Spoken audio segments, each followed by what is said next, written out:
Una de las tareas fundamentales del ministerio cristiano es ayudar a las personas que han sido de alguna manera dañados, ya sea por el pecado o por malas decisiones que han tomado a lo largo de su vida.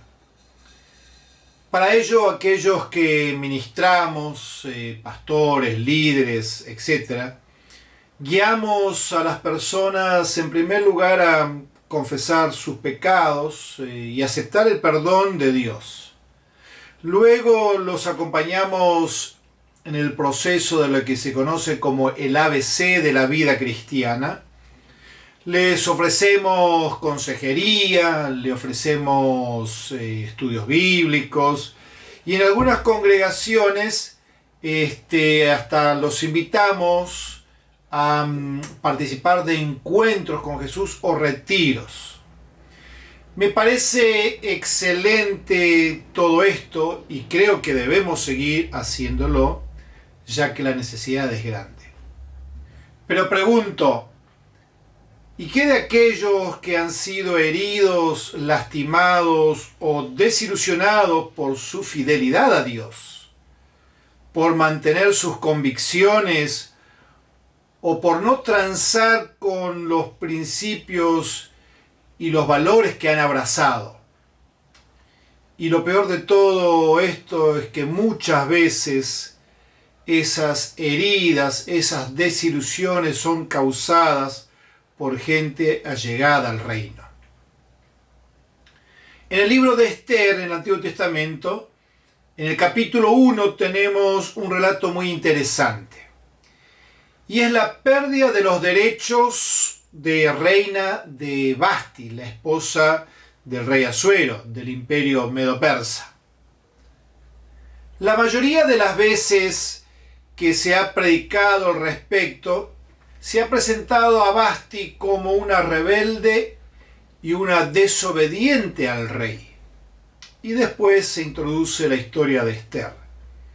Pero quisiera que en esta ocasión pudiéramos ver a Vasti como una víctima de un sistema corrupto y pecaminoso. La Biblia no nos da muchas razones por las cuales ella desobedeció al rey. Simplemente cuenta un hecho que aconteció. El autor comienza a contar la grandeza del rey Asuero y cómo su imperio se había extendido alcanzando a 120 provincias, desde la India hasta Etiopía, teniendo como capital la ciudad de Susa, la antigua capital persa, y después pasó a ser de Babilonia. Al tercer año de su reinado, el rey Asuero celebró una fiesta, podríamos decir tremenda fiesta, porque el texto bíblico nos dice que celebró esa fiesta, ese banquete durante 180 días. Invitó a todos los príncipes y a todas las personas jerárquicas de su imperio. Podemos imaginarnos el dinero que manejaba, la riqueza que manejaba. Los utensilios eran de oro, la comida era majestuosa. Luego de esos 180 días de banquete con estos príncipes, con la gente, la high class, diríamos nosotros, el relato bíblico nos dice que celebró otro banquete en donde los invitados eran la gente común y corriente de Susa.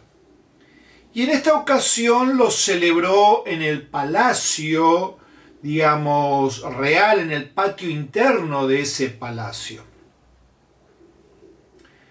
El texto nos cuenta que el vino real corrió aquel día o aquellos días como agua. Y al séptimo día, estando alegre el corazón del rey, dice el texto, él manda a un grupo de eunucos a llamar a la reina a que se presentara allí en el patio. Capítulo 1 de Esther, versículos 10 al 12, relata lo siguiente. Al séptimo día, cuando el corazón del rey estaba alegre por el vino, él ordenó a Mehumán, a Bizta, a Arbona, a Bigta, a Bacta, a Setar y a Carcas, los 7 eunucos que servían en la presencia del rey Asuero, que trajeran a la reina Vasti a la presencia del rey con su corona real, para mostrar al pueblo y a los príncipes su belleza, porque era muy hermosa. Pero la reina Vasti rehusó venir al mandato del rey transmitido por los eunucos. Entonces el rey se enojó mucho y se encendió su furor en él. Esa desobediencia de Vasti le costó los beneficios de ser reina del imperio. A partir de este hecho, va a entrar en escena Esther, que luego Dios la usaría para liberar a su pueblo del plan genocida más grande de la historia de Israel. La pregunta que todos nos hacemos es, ¿por qué Vasti se negó a ir al palacio? Ella también estaba celebrando un banquete con las mujeres allegadas a ella. La respuesta corta es, no sabemos. Pero la respuesta un poco más extensa nos dan algunos escritos extrabíblicos. La alegría del corazón de Asuero se traduce, en palabras modernas, borrachera, asado de copas. Lo que los rabinos han enseñado es que lo que el rey le pidió bajo los efectos del alcohol, nunca lo hubiera hecho si hubiese estado sobrio. El texto dice que el rey le pidió que se presentara con la corona real. Para los historiadores esto significa que debía presentarse completamente desnuda, ya que el rey quería mostrar su belleza al pueblo, a los príncipes, a los hombres de la ciudad. No olvidemos que estamos en un tiempo histórico en donde la cultura machista imperaba. Y los resultados de esa desobediencia demuestran eso, ya que todos los consejeros del rey estaban preocupados ahora en cómo reaccionarían las mujeres del imperio al saber que la reina había desobedecido al rey. Y sin contar los pormenores, por supuesto. Y uno llega a la conclusión entonces que Vasti no estaba dispuesta a rebajarse y a satisfacer los deseos pervertidos de su esposo, o correr el riesgo de que la gente allegada, bajo los efectos del alcohol, recordemos 7 días de fiesta, de parranda, de mucho vino, abusen en manada de ella. Ella prefirió resguardar su honor de mujer antes que mantener su puesto de reina.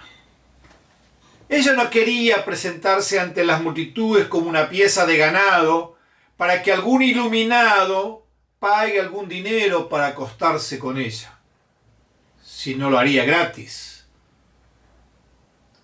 Esto nos lleva a preguntarnos, ¿por qué a la gente buena le suceden cosas malas? Hay muchos cristianos que han sido víctimas de abusos de autoridad o que por sus convicciones quedaron fuera de algún trabajo o no llegaron ni siquiera a entrar porque el precio era transgredir ciertas convicciones. Especialmente en el mundo del arte se sabe que muchas mujeres, para acceder a ese lugar, a un espacio en la pantalla, tuvieron que pagar sexualmente ese privilegio. De modo entonces que este mensaje es para los hombres y mujeres que prefirieron mantenerse firme en sus convicciones antes que negociar sus valores, aun cuando eso significó no conseguir ese trabajo. Es un mensaje para los hombres y mujeres que prefirieron el anonimato antes que publicar en sus redes o en las redes lo que la gente depravada y torcida quieren ver u oír. Es un mensaje para los pastores y líderes que mantuvieron sus convicciones antes de hacer crecer sus congregaciones mediante mensajes engañosos o manipuladores. Es un mensaje para todos los jóvenes que prefirieron ser tratados por tontos por querer llegar vírgenes al matrimonio y de esa manera honrar a Dios. Es un mensaje para todos aquellos que mantienen su confianza únicamente en Jesús, aunque la sociedad los haya acosado o acusado de ser intolerantes. Es un mensaje para todos los pastores y líderes que no fueron comprendidos ni por los miembros de sus iglesias, y menos por aquellos que ocuparon puestos jerárquicos y utilizaron eso para ejercer abuso de poder. En nuestros años de ministerio nos hemos encontrado con muchos pastores y miembros de iglesia que están heridos, no por malas decisiones que hayan tomado, sino porque han sido heridos y desilusionados por otras personas que se dicen ser cristianas, y muchos de ellos estando en puestos de poder. La pregunta es, ¿cómo me repongo de todo esto? Y quiero compartirte en los próximos minutos una receta sencilla que te puede ayudar a superar esas circunstancias y recibir sanidad para tus heridas. O por lo menos tener algún tipo de resguardo, alguna receta para que cuando eso ocurra, porque aunque no lo creas, va a ocurrir. La primera cosa dentro de esta receta para poder ser sanados es reconocer que estoy herido y que también he herido a otros. En este proceso de sanidad lo importante y lo principal es reconocer por un lado que nosotros hemos sido lastimados, heridos o desilusionados. Dios no puede sanar lo que nosotros no reconocemos como una necesidad. Por otro lado, y con la misma importancia, necesitamos reconocer que nosotros también hemos lastimado o desilusionado a otros. A veces intencionalmente y otras veces sin saber que así sucedió. Entender esto y reconocer esto nos abre una puerta importante a la gracia y a la misericordia de Dios. Un segundo ingrediente en esta receta es extender perdón. Y este ingrediente es de suma importancia para poder pasar por ese proceso de restauración y sanidad y recibir perdón y pedir perdón si fuera necesario a los que nosotros hemos lastimado o desilusionado. Y extender perdón hacia aquellas personas que nos han herido. Si Dios me perdona a mí, que mis errores son sumamente mucho más grandes que los errores o las ofensas que las demás personas pueden cometer en contra mío. Entonces, ¿quién soy yo para no perdonar a los que me han lastimado o desilusionado? Pablo va a recomendar a sus lectores allí, escribiendo a la iglesia de Éfeso, capítulo 4, 32. Sed más bien amables unos con otros, misericordiosos, perdonándonos unos a otros, así como también Dios os perdonó en Cristo. A la iglesia de Colosas, capítulo 3, versículos 12 y 13, les va a decir: entonces, como escogidos de Dios, santos y amados, revestidos de tierna compasión, bondad, humildad, mansedumbre y paciencia, soportándoos unos a otros y perdonándoos unos a otros. Si alguno tiene queja contra otro, como Cristo os perdonó, así también hacedlo vosotros. Jesús va a ser muy enfático con este tema del perdón al aclarar su enseñanza del Padre Nuestro allí en Mateo 6, 14 y 15, cuando les dice: porque si perdonáis a los hombres sus transgresiones, también vuestro Padre Celestial os perdonará a vosotros. Pero si no perdonáis a los hombres, tampoco vuestro Padre perdonará vuestras transgresiones. Y vale la pena aclarar que no es que nuestro perdón está condicionado al perdón que extendamos a los demás. Pero sí es cierto que nuestro perdón hacia los demás es el reflejo exacto de que hemos sido perdonados y que entendemos la gravedad de nuestros delitos. Solemos decir que no existe la iglesia perfecta. Por lo tanto, debo saber que en mi proceso de crecimiento pasaré muchas veces por esta dinámica de desilusionar a otros y de ser desilusionado por otros. Pero el perdón es el antídoto espiritual que nos inmuniza a no ser infectados por el rencor o el odio. Perdonar es renunciar a nuestros derechos de estar enojados o dolidos. No es negar lo que ha acontecido. Es reconocer que hubo un error, que hubo una ofensa. Pero decido voluntariamente y con la ayuda de Dios extenderle ese perdón a la otra parte, aunque esa otra parte no me haya pedido perdón. El perdón es la única disciplina que tiene un tinte egoísta. Perdono por el bien mío.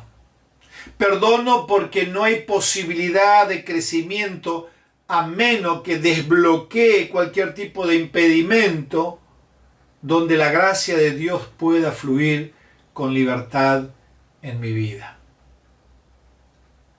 Un tercer ingrediente en este proceso de sanidad es confiar en que Dios tomará mi causa. Es confiar de que Dios tomará mi caso. Cuando la Biblia dice allí en la primera carta de Juan que abogado tenemos, se refiere justamente a eso. No solamente que nuestro abogado, que se llama Jesús, nos defiende de las acusaciones del enemigo, sino que también nuestro abogado toma en cuenta lo que otros puedan hacernos. Hay una advertencia en las Escrituras de aquellos que tocan la niña de los ojos del Señor. Deuteronomio 32, 35 dice: mía es la venganza y la retribución, a su tiempo el pie de ellos resbalará. Pablo, escribiendo a los Romanos capítulo 12, versículo 19, va a decir: amados, nunca os venguéis vosotros mismos, sino dad lugar a la ira de Dios, porque escrito está: mía es la venganza, yo pagaré, dice el Señor. El autor de la carta a los Hebreos capítulo 10, versículo 39 dice: pues conocemos al que dijo: mía es la venganza, yo pagaré. Y otra vez: el Señor juzgará a su pueblo. Horrenda cosa es caer en las manos del Dios vivo. Pero en este proceso de confianza y espera en Dios, debemos recordarnos que el Señor espera que nosotros amemos a los que nos han lastimado, a los que nos han herido o desilusionado. Espera, dice Jesús allí en el Sermón del Monte, que amemos a nuestros enemigos, si ese fuera el caso. Romanos 12, versículos 20 y 21, Pablo va a decir, pero si tu enemigo tiene hambre, dale de comer. Y si tiene sed, dale de beber. Porque haciendo esto, carbones encendidos amontonarás sobre su cabeza. Es decir, lo avergonzarás. No seas vencido por el mal, sino vence con el bien el mal. Jesús va a ser muy enfático allí en Mateo 5, versículos 43 al 45, cuando Él dijo, habéis oído que se dijo, amarás a tu prójimo y odiarás a tu enemigo. Pero yo os digo, amad a vuestros enemigos y orad por los que os persiguen, para que seáis hijos de vuestro Padre que está en los cielos, porque Él hace salir su sol sobre buenos y malos y hace llover sobre justos e injustos. Amar a los que nos aman y nos hacen bien, hasta la gente cristiana también lo hace. Pero nosotros estamos llamados a vivir en contracultura. Humanamente yo no puedo perdonar, pero con la ayuda del Espíritu Santo que mora en mí, puedo hacerlo. Y un cuarto y último elemento en este proceso, vive tu vida cristiana con alegría. Si reconocemos que hemos sido lastimados o que hemos desilusionado a otros, si extendemos perdón y perdonamos, y si confiamos en que Dios tomará nuestra causa, nuestro caso en sus manos, y que a su debido tiempo Él hará justicia, entonces podemos encarar la vida con libertad y alegría. Pablo le va a escribir a la iglesia de Gálatas capítulo 5, versículo 13, porque vosotros, hermanos, a libertad fuisteis llamados, solo que no uséis la libertad como pretexto para la carne, sino servíos por amor los unos a los otros. En Filipenses 4:4 Pablo va a decir, vivan con alegría su vida cristiana. Lo he dicho y lo repito, vivan con alegría su vida cristiana. Nunca permitamos que las heridas o las desilusiones por causa de nuestra fidelidad a Dios sean taponadores de la alegría que Dios espera que vivamos la vida cristiana.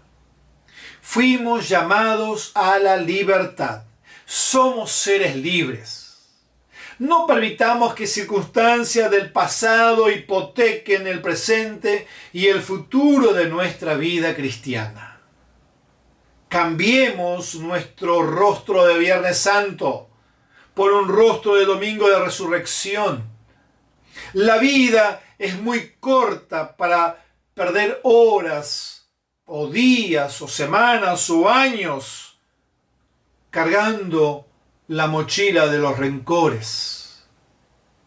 La vida ya tiene sus propios males, como dice Jesús. No es necesario que le añadamos nada más que afecte nuestro paso por esta tierra. La alegría y el gozo no dependen de circunstancias externas, sino de nuestra posición de hijos e hijas de Dios. La reina Vasti tenía dos opciones: o presentarse en el palacio con solo una corona sobre su cabeza y satisfacer los deseos carnales y lascivos de los hombres, o negarse sabiendo que perdería los privilegios de ser reina. Era una decisión importante, pero se mantuvo firme en sus convicciones. Que tu firmeza en las cosas del Padre se mantengan sólidas en este tiempo, aun cuando eso implique convivir con ciertas heridas y desilusiones. Recuerda, todo esto puede ser sanado. Dios nos promete diciendo en Apocalipsis 21:4, Él secará sus lágrimas y no morirán jamás. Tampoco volverán a llorar, ni a lamentarse, ni sentirán ningún dolor, porque lo que antes existía ha dejado de existir. El salmista pudo expresar muy bien esta idea cuando él escribe en el Salmo 56, versículos 8 al 11. Tú has tomado en cuenta mi vida errante. Pon mis lágrimas en tu redoma. ¿Acaso no están en tu libro? Entonces mis enemigos retrocederán el día en que yo te invoque. Esto sé, que Dios está a favor mío. En Dios cuya palabra alabo, en el Señor cuya palabra honro. En Dios he confiado, no temeré. ¿Qué puede hacerme el hombre? Y en medio de un proceso del exilio más largo de la historia de Israel, Jeremías recibe una palabra de parte de Dios diciendo, porque yo te devolveré la sanidad y te sanaré de tus heridas. Yo te devolveré, dice el Padre, en esta hora, a ti que me escuchas, hermano, hermana, amigo, amiga. Yo te devolveré la salud. Yo sanaré tus heridas, dice papá. Permite entonces que el bálsamo del Espíritu Santo sea aplicado a tu vida y de esta manera tú puedas ser sanado o sanada. Padre, en el nombre de Jesús, oro para que esta porción de tu palabra llegue al corazón, a la mente de cada oyente en esta hora. Señor, que toda persona que escuche este mensaje, si ha tenido alguna experiencia de desilusión, si han herido su vida, su corazón, si han sido víctimas o victimarios, Padre, en el nombre poderoso de Jesús, en esta hora clamo, en esta hora intercedo para que el bálsamo de tu Espíritu Santo los alcance donde quiera estén en este momento. Tú eres nuestro Jehová Rafa, el Dios que sana no solamente nuestras heridas físicas, sino también nuestras heridas emocionales. No solamente sanas nuestras heridas, sino de aquellos a los cuales nosotros hemos lastimado. Padre, en el nombre poderoso de Jesús, que el bálsamo de tu Espíritu Santo en esta hora corra, oh Dios, y pueda llegar a cada mente, a cada corazón que esté necesitando de tu sanidad. Lo clamo, oro en el nombre precioso de nuestro Señor y Salvador Jesucristo. Amén y amén. Dios te bendice.